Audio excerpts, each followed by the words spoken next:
Welcome to Emotional Sobriety. I was just telling him how handsome he looks in his picture, and he says, don't worry, it's a picture, it's a camera. He was doing what Glenn Rader called one of the cognitive distortions of minimizing a positive and turning it into a negative. You've come so far, Joe, in your recovery and your personal journey. So why do you minimize the compliment after all that? It's a daily program, right? Yeah. I have to emotionally regulate all of the time. It's like being on a surfboard, right? You don't stop surfing. That's right. You know? I am so stoked today because Joe and Alan are together in the same frame. This is an audio only podcast, but I'm seeing it right now. Yeah. And Tom's here too. And they're broadcasting from the ICSAA conference in Orlando, International Conference of Secular AA. And let's just start by them giving us their update and telling us a little bit about some of the ground covered in their expedition over there. I want to talk about this person gave a presentation on we're not all egomaniacs, but Patrick is. No, I didn't say that. I said we're not all egomaniacs, but I think it would be good to pick up that theme because what she talked about was how unintentionally that the program can shame people, make them feel bad about themselves, or present things in a way. And I think it might be a good idea to talk about how we can deal with that from an emotional sobriety perspective on what happens when someone sends you a message that can be damaging and painful and shaming. I've been caught saying things that, like saying absolutes. I remember saying in a meeting, well, it's never too early to do an inventory. And then someone with trauma after the meeting said, it said, they relapsed for 3 years, because, they didn't have a trauma-informed sponsor and, they opened up a can of worms. Right. And, why would I ever say never or ever? Right. That's like, how would I know? We had the great joy of speaking back to back. Yeah, we did. Yeah, it was amazing. And it was funny kind of standing that way back to back. Yeah. I mean, it's a Tom Rutledge move right there. Did you guys see it? There's some dance moves you could do from that position that are really good. I'll show them to you when we're together.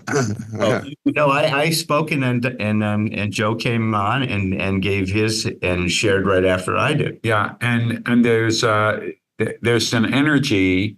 10 years ago was the first international conference of secular AA. It was called the We Agnostics and Freethinkers AA conference, and that year they had a meeting after the meeting and said, "Hey, I'm an atheist. I'm not an agnostic. Why am I not included?" Okay, we'll call it the We Agnostics and Atheists and Freethinkers AA convention. Hey, I'm a humanist. So we just decided we'd use the word secular because that should include, we hope, everybody, because secular means neither religious nor irreligious. So the whole idea is the format is secular, no praying.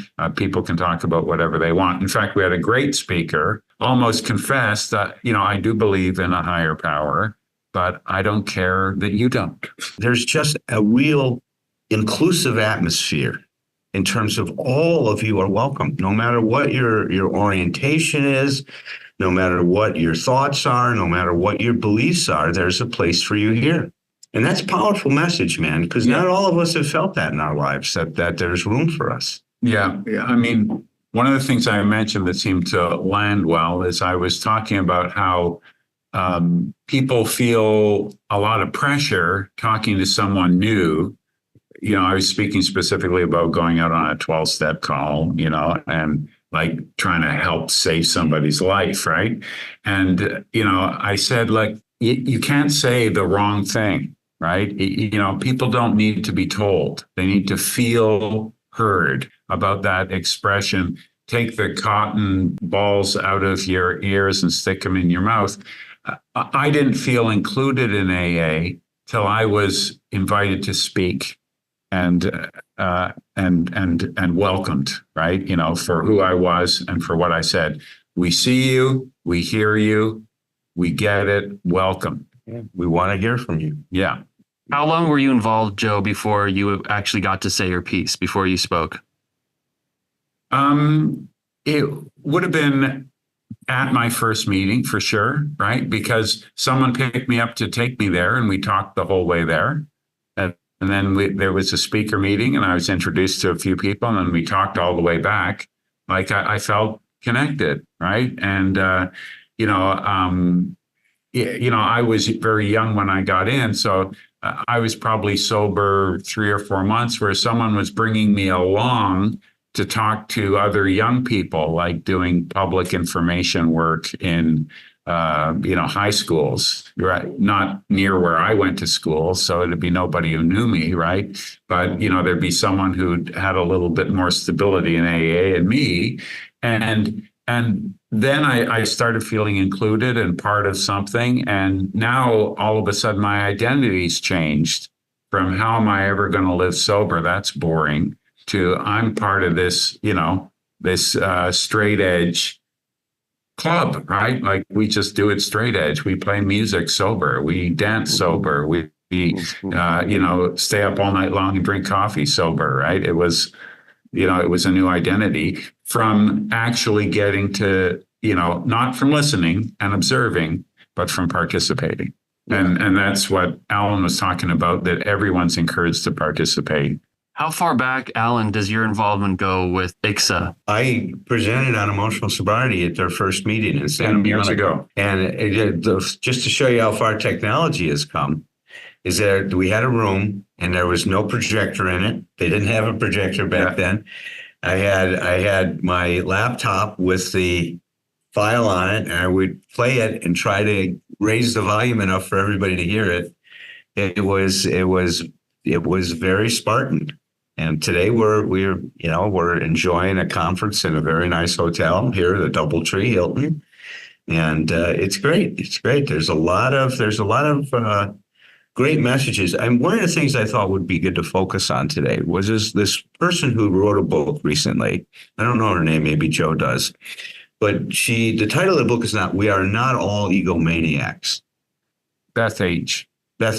Yeah. So it's. Look at introverts and AA, or people who are like underdog, not top dog, people who don't identify with the Bill Wilson. We're all egomaniacs. We're all power drivers. And no, we're not. And she's saying that and we've acknowledged this before in terms of how we've talked about it, but that when you have low self-esteem, some of the same messages are not relevant, and also can be very shaming for a person who's just beginning the program. Like, for example, someone who is putting everybody first all the time has a hard time identifying with being told they're selfish and self-centered. Yeah. Someone who's fawning, and we saw that, remember when we were in London with Dr. Ingrid? With Ingrid, yeah. She talked about the fawning response. And that's what this woman was talking about too, is that position is one of putting everybody else first and accommodating everybody else, not trying to control them overtly. Now, I would argue that that's a covert way of showing up and manipulating. It's trying to control your environment to be in safe. A different way. Yeah, that's right. Just a different way. But see, it's hard for that person to identify as being selfish, because they feel like they've been putting everybody else first their whole life. Yeah, and they're both faulty coping mechanisms. They're both faulty coping mechanisms. But here's the critical thing. When we are not seen, it creates an injury to our self-esteem, especially the more undifferentiated we are. Let me say that again. When we're not seen, it creates an injury to our self-esteem. In psychoanalytic literature, it's called a narcissistic injury. It creates an injury to our self-esteem if we're undifferentiated. As I become more and more differentiated, meaning as I develop more and more emotional sobriety or emotional maturity, then your limited opinion of me doesn't have as much of an impact. You don't define me. But early on, when people are walking in a room, they're very raw. Yeah. They're very undeveloped, right? And so this is where these ideas we have, when we try to treat them like one size fits all, doesn't work.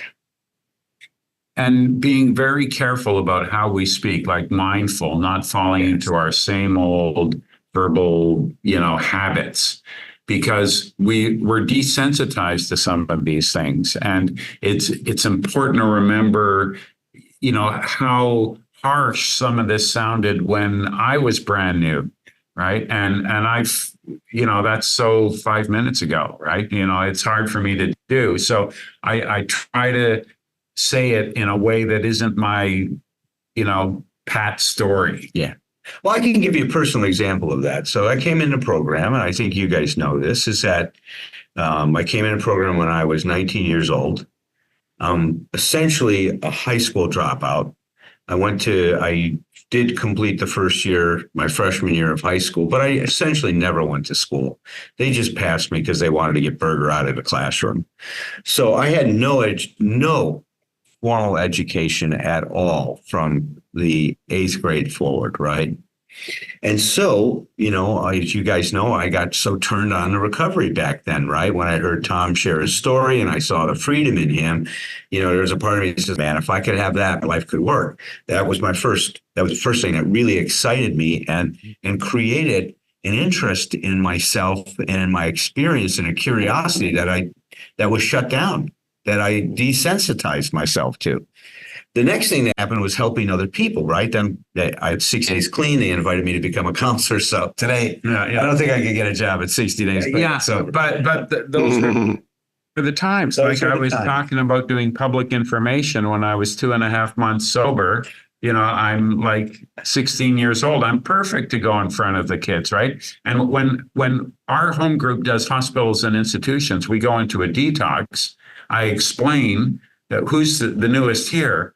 I don't know if you were told, but you're speaking because nobody wants what I had. Nobody wants to sign up for the multiple decades of sobriety plan, right? All of the people in there would love to how am I going to detox? Yeah. Right? How am I going to get one day? Teeth white, eyes white, couple of bucks in their pocket. Nobody's planning or wanting long-term sobriety. So the newest person is going to connect with people better than, someone who's so dry they're a fire hazard. So then the next thing that happened for me is I decided I wanted to become a clinical psychologist. We got some training for us because all of us were paraprofessionals. That was the term we used for those people that worked in the field that weren't professionals. We worked alongside professionals, but we really didn't have any professionals at the program. It was that program. So we were it. So we were bringing in these these clinical psychologists who had doctoral degrees from the University of Hawaii and stuff to train us. And I go, my God, I'd love to be able to do that stuff, right? So at that point, I said to myself, I set a goal. I want to get a PhD in clinical psychology. This was back in 1971, right? So I went to a meeting and I was so excited that I had made this decision and shared it. Now, what do you imagine happened in the meeting? Patrick, this is a test. See if you're listening. You did not get maybe the enthusiasm or the validation that you were seeking? I got the opposite. You'll Really? never do it.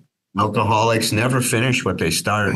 You're pie in the eye dreaming, you're being grandiose, and essentially, you won't be able to achieve what you want to achieve. Now, that did mean something to me now because I was needing a lot more support, right? Environmental support. Now, thank God I had a sponsor that after that meeting, he says, you listen to me, not them. He said, I know you better than they know you. And I see something in you that I know that you aren't going to give up on this goal. I can see what it means to you. And I know that you are going to take this serious in your life and you're going to pursue it. Now, thank God I had someone that could neutralize that other message. Had I not had that, just think if I didn't have that relationship with my sponsor, Tom, what would have happened? I might have walked out of there and internalized and agreed, because there was a part of me that doubted it too. Trust me, it's not that I knew 100% that I was going to be able to achieve that in my life. That was a daunting enterprise, given I was a high school dropout and wanting to go to get a doctorate in clinical psychology, right? And especially the more I figured out what it means to do that, I could see how big of a mountain that was going to be to climb. But I had the desire, I had the dream, I had the hope that could become true for me. And if I had those messages we talked about, that we're going to call them toxic messages, diminishing messages that say that you can't be what you think you can be, which too many of us have had in our families. You see, this is where sometimes what's happening is the program is recapitulating the dynamic, the pathology that we experience in our family of origin. If we're around people that are conscious, like Joe might pick that up and help me with it. Or if I was around Joe, I might pick it up and help him with it and at least neutralize that. But I have seen people get put down in meetings and shamed in meetings and not want to come back to the meetings anymore. I remember, and this impressed me because of this topic, because I am a very sensitive person. I do have a lot of empathy. I was at this one meeting and somebody got up, and she hadn't been coming to a lot of meetings, and she showed up and was talking about recovery. And the next speaker that got up just reamed her for not going to meetings all the time. And one of the older guys there someone that had long-term sobriety, got up and says, "Listen, this meeting is not about how many days you attend. It's about what it means to you. We are not here to punch an attendance card. And don't judge. None of us have the right to judge somebody else if they're not showing up to meetings. Yeah. If they're here at the meeting today, that's the only thing that's important, not whether they've been coming every day, every week, something like that." So he did exactly what Tom did for me. You see that? That he took what would have been a real toxic message to this person, like, "You're doing the program wrong. Yeah. Don't you know it's wrong? Yeah. You're not doing it right. You're going to drink again." Nobody knows that. She was going to as many meetings as she could go to, and probably as many as she needed, and that was fine. But if we go ahead and see, this is where this stuff dovetails so nice with the emotional sobriety. We got to look at what our expectations are that we put on other people and how they're supposed to behave, thinking if they do it the way I do it, they're doing it right. Really? Does it, just because you think it's that way, is that what's right? It may be. I'm not saying you're not. I'm not saying that sometimes the feedback we get isn't valuable. Yeah. But we can't. We've got to be careful. We got to be careful as the person sending out the message, and got to especially careful if you start picking up somebody else's idea and it's toxic to you. You've got to figure out what you can do to protect yourself better from those kinds of messages. And again, the person who is putting the other person down, when I hear that said in a meeting in a sort of crosstalk situation, one of the great disarming things I love to use, and I borrowed this from another member, is, you may be right, because you're conceding nothing, right? But a lot of people go to a lot of meetings, and that's very helpful. But I know a single parent mom who's lucky to get to a meeting every couple of weeks, right? 3 kids, no support, right? And I know someone else who Zooms in but can't always stay on the meeting because their partner has dementia, and they don't always have an hour to themselves, right? That's such a simple, the best thing. Yeah, that's such a simple workaround, because it's, as we discussed earlier in the show, we're adding, we're not subtracting to the paradigm. Yes, and not either or, right? Exactly right. What do you think, Tom? Well, I think a lot of what you guys are talking about, it's interesting. I'm thinking from this perspective of our Thursday night meeting. If you go back and listen to our past meetings, you're gonna see what you were describing, Alan, in terms of the other side of that stuff. Is Roger and I have been balancing out you and Herb the whole damn time. because that's our position. It's like the top dog, egomaniac. Okay, but also if you're the guy who thinks you're the worst goddamn thing on the planet, and if you listen, it's one of the things I think is really beautiful about how we've balanced the group of us that have what I call the four old men finally speak. It's like it's everybody's relieved by that, but our particular group really balances in that way. I think so. So I love what you're saying. Did he just call me old? Is that what he just said? He may be right about that. I did. Said the old man with the gray hair and gray beard. Yeah. Well, what I've always liked and what I thought of as soon as you guys started talking about this, about we are not all egomaniacs. Wisdom, Alan. Yes, is the positive reframe around our best thinking got us here. Because whenever I'd heard that in meetings in the past, I'd always experienced that as like, well, that's how messed up you are. That's how pathological you are, right? Right. Who was it that said? I think we've said Thursday. It, and I can't remember who said it. You're Thursday, damn right. Yeah. My best thinking did get me here. Got me right here. Look, that's right. I'm right here, right now, and that's what's important. See, that's that thing about how do we interpret these things? See, you can look at that in two ways because it's not black and white. That subverts, right? And undermines and usurps any kind of confidence we have in ourselves that, there may be parts of me that I need to listen to more. Not that I need to shut myself down.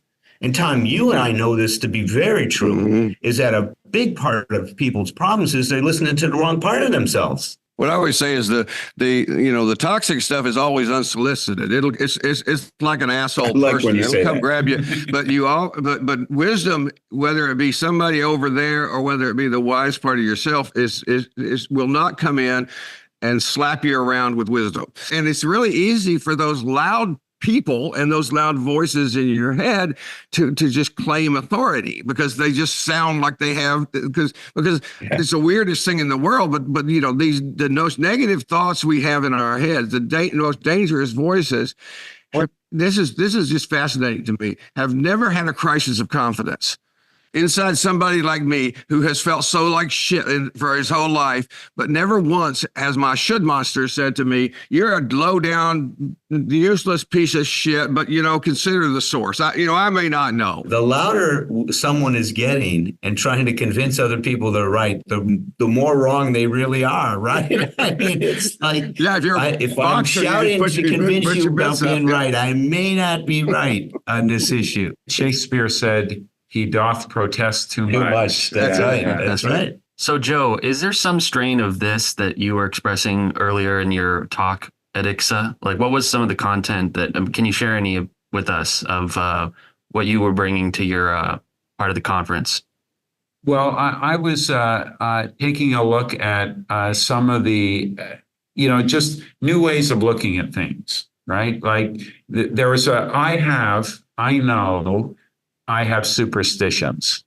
I did this and this happened, so this caused that, right? Like I see correlation and I assign causality, right?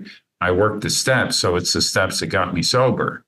But maybe not. Maybe it was a supportive group of people that were always there for me. Maybe if I'd done the Eightfold Path instead of the 12 steps, I still would have been sober, right? Maybe I just, there's a guy I referred to in my talk, David Bess is his name. Yeah, that's right. Studies alcoholics.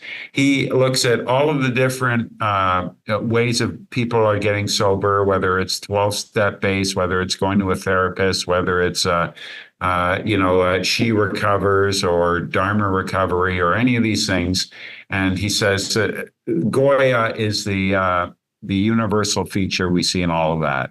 GOIA is an acronym, get off your arse. Just do something and you change the brain chemistry, right? You change your self-image. Everything changes when you get in motion, and especially if you're modeling pro-social behavior. You're doing what the sober group is doing, right? I'm going to do that, right? And so that's why the 12 steps worked, because it makes you part of a community. You have a collective language. You're a member now, right? You're part of the family, right? So, but many other things would work too. Positive affirmations, a smart recovery toolkit, the Eightfold Path or Four Noble Truths. All of those things are going to work. And that's what I was talking about. Let's not assume that what got us sober is the best way for everybody. It's just, I'm a sample of recovery. I don't want to be anybody's example. Joe, what I love about that is I love the fact that you're putting that in the category of superstition, because I'm a big believer that we're all superstitious, whether we admit it or not. And I like that definition of superstition, that we're making these arbitrary assumptions about cause and effect. And the resolution of that is what you're talking about, is just expansion of our respect. What I was going to say is that the work that everybody on the stream now has been doing in recovery, I just have this image in my head of you're looking at like an arm, right? And the study of, what's the sobriety or the recovery formula? It's like you're looking at like all the different sinews of the arm, like the tendons, the muscles, the bone structure, and you're kind of like looking at that magic trick of like, how did we find recovery, and kind of trying to reverse engineer it to kind of figure out, well, how can we make this better? How do we get somebody from here to there?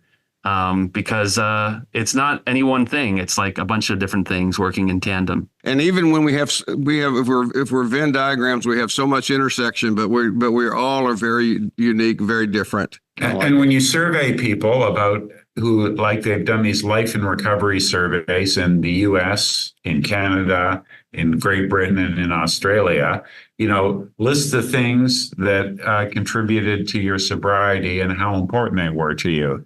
And like the average person has 6 things that they think, I needed them all. I needed my therapist. I needed my meetings, right? I needed a sponsor. I needed my health membership at the gym, right? Who knows which one was the real secret sauce or the key ingredient there, but it's a craft, not a science. I was going to ask about the language of God. I'm guessing is completely absent from ICSAA, right? That's why I use the word superstition in talking to these people who think they've maybe one-upped, they're in sobriety 2.0 all of a sudden because they've overcome this, idea of a supernatural power that gets you sober, when really, there's no such thing as a non-believer. We all believe something, right? Some people kneel at the altar of reason. They find AA too old-fashioned, so they start listening to the Stoics. That's pretty funny. We're looking at you, Tom. Mm-hmm. That's me. Well, the Stoics are a great example because they always leave open place for God. They don't. Yeah. They're the perfect group of philosophers who don't give a holy shit whether you believe in God or not. Yeah. That's we all know what like a fundamentalist believer is like, and we've all heard the fundamentalist atheist who thinks that any faith is unhelpful and a sign of an undeveloped mind. A fundamentalist agnostic says, I don't know, and you don't either. That's it. That's true. I started to say I used it in my workshop, but I've actually just done a bit about fundamentalist atheists, because I'm going like, I grew up in West Texas. I grew up with people trying to save my soul, which is very irritating. But the truth is, what I can say is the people I've known through the years who've tried to save my soul are doing it because they care about me. It's like, I can't figure out what the atheists are trying to save me from. It's like, it's okay. Why are you offended that somebody believes in something? It's a bit of an ego trip. Oh, we talked about this earlier. The fundamentalist anything is someone who doth protest too much. Yeah, they're trying to convince themselves, not. That's it. I had my friend Bendel. We used to call him a fundamentalist hippie. Do you guys watch True Detective? The first one with Matthew McConaughey. I like his form of protesting too much. He's got really into like a kind of philosophical pessimism, but in the end, it was just a reaching out. he had a lot of love in his heart, but it had been thwarted. And so he was looking for this pessimistic language to accommodate the pain that he'd suffered. I always think of that character when I think about the very militant pessimist. That's a subject for a book you should write, is using movies. So much about stuff out there in Hollywood, all the movies and stuff. There's so much stuff in there that you could apply to recovery. That's the language I use to parse things. A great example is Joseph Campbell. He was doing all this work on the hero's journey, but when he sort of used Star Wars as an example of this, everyone bought in and started seeing it everywhere, right? That I'm not capable, I'm no hero, right? And it's the same, the Matrix story with Neo and everybody else. Yeah. All right. Well, good show today, you guys. And I'm hoping I can be there in person next year. 2 years from now. Okay, well, 2 years from now, I should still be intact, but not going to count my chickens before they're hatched. Tend your life. Tend your myth. Cultivate your narrative with whomever you